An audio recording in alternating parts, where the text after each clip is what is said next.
नमस्कार मित्रांनो, जय शिवराय. प्रितेश रॉक्स कोल्हापूर या चॅनेलवर आपले स्वागत आहे. आज तुमच्यासाठी एक नवीन हॉरेबल स्टोरी घेऊन आलो आहे. ही स्टोरी शुभम पवार यांनी पाठवली आहे. ही स्टोरी आहे नांदेड जिल्ह्यातील एका रहस्यमय अनुभवाची. चला तर मग सुरू करूयात.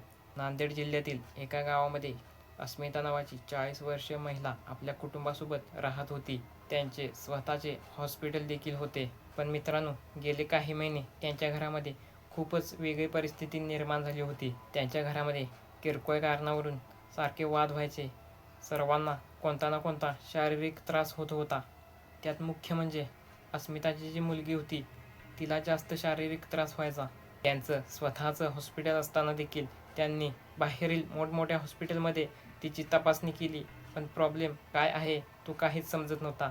त्यांचं हॉस्पिटल देखील व्यवस्थित चालत नव्हतं. त्यांना काय करायचं काहीच समजेना. मग एक दिवस अस्मिता आपल्या मुलीला घेऊन एका मांत्रिकाकडे गेली.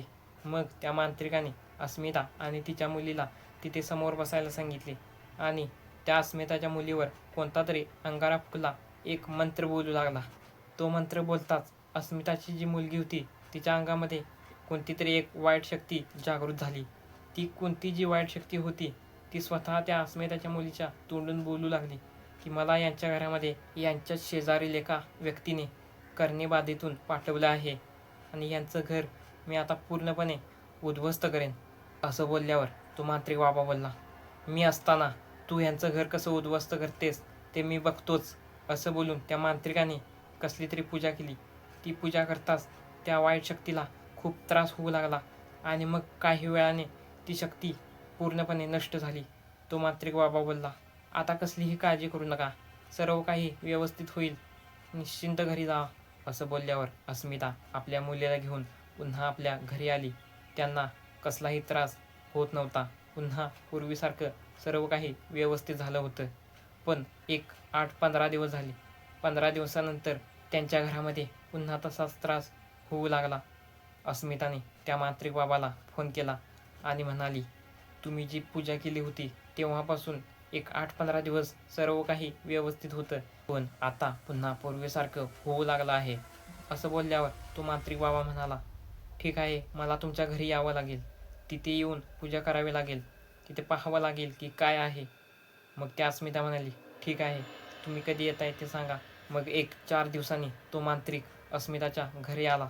घरी आल्यानंतर त्याने पाहिलं की त्यांच्या घरामध्ये 1-2 नव्हे तर 4-5 ठिकाणी यांच्या घरावर करणी केली आहे. त्याने तशीच पूजा केली जशी त्याने अगोदर केली होती. मग त्या मांत्रिकाने पूजा केली आणि एक एक करून त्या घरातील सर्व वाईट शक्ती नष्ट केल्या आणि तो म्हणाला, मला दिसतंय की हॉस्पिटलमध्ये देखील कुणीतरी करणी केली आहे, तिथे देखील पूजा करावी लागेल. असं बोलल्यानंतर अस्मिता त्या मांत्रिक बाबाला घेऊन त्यांच्या हॉस्पिटलमध्ये गेली. हॉस्पिटलमधल्या एका रूममध्ये रात्री त्या मांत्रिक बाबाने पूजा केली होती. मित्रांनो, त्या हॉस्पिटलमध्ये जी करणी केली होती ती बाकीच्या करणींपेक्षा खूपच वेगळी होती आणि खूपच भयंकर देखील. त्या मांत्रिक बाबाची त्या हॉस्पिटलमध्ये पूजा चालली होती. त्या ज्या वाईट शक्ती होत्या त्या तिथंच फिरत होत्या. पूजा चालली होती. त्यांना खूप त्रास होत होता. त्यांनी अचानक ती जी पूजा होती ती उधळून लावली, कारण की ती जी वाईट शक्ती होती ती बाकींच्या वाईट शक्तींपेक्षा खूपच वेगळी होती. पण मित्रांनो, तो मांत्रिक बाबा देखील काही साधा माणूस नव्हता. त्याने पुन्हा त्या रूममध्ये एक रिंगण आखलं आणि त्या रिंगणामध्ये पुन्हा नव्याने एक पूजा मांडली. पूजा करू लागला. त्या बाहेरच घुमत होत्या, आतमध्ये जाण्याचा प्रयत्न करत होत्या, पण त्यांना काही आत जाता येत नव्हतं. तो मांत्रिक पुन्हा ती पूजा करू लागला.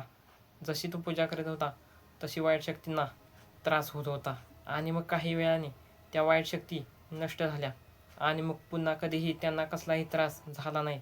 तर मित्रांनो, या गोष्टीमधून आपल्याला काय समजलं की आपल्याला कोणत्याही प्रकारचा त्रास होत असेल, शारीरिक, मानसिक, तर डगमगून न जाता शांतपणे या गोष्टीवर विचार केला पाहिजे. मित्रांनो, ही स्टोरी तुम्हाला कशी वाटली कमेंटमध्ये नक्की सांगा. व्हिडिओ आवडला असेल तर लाईक करा, शेअर करा आणि अशाच नवनवीन व्हिडिओसाठी आपल्या चॅनेलला सबस्क्राईब करा. भेटू एका नवीन स्टोरीसोबत. जय शिवराय.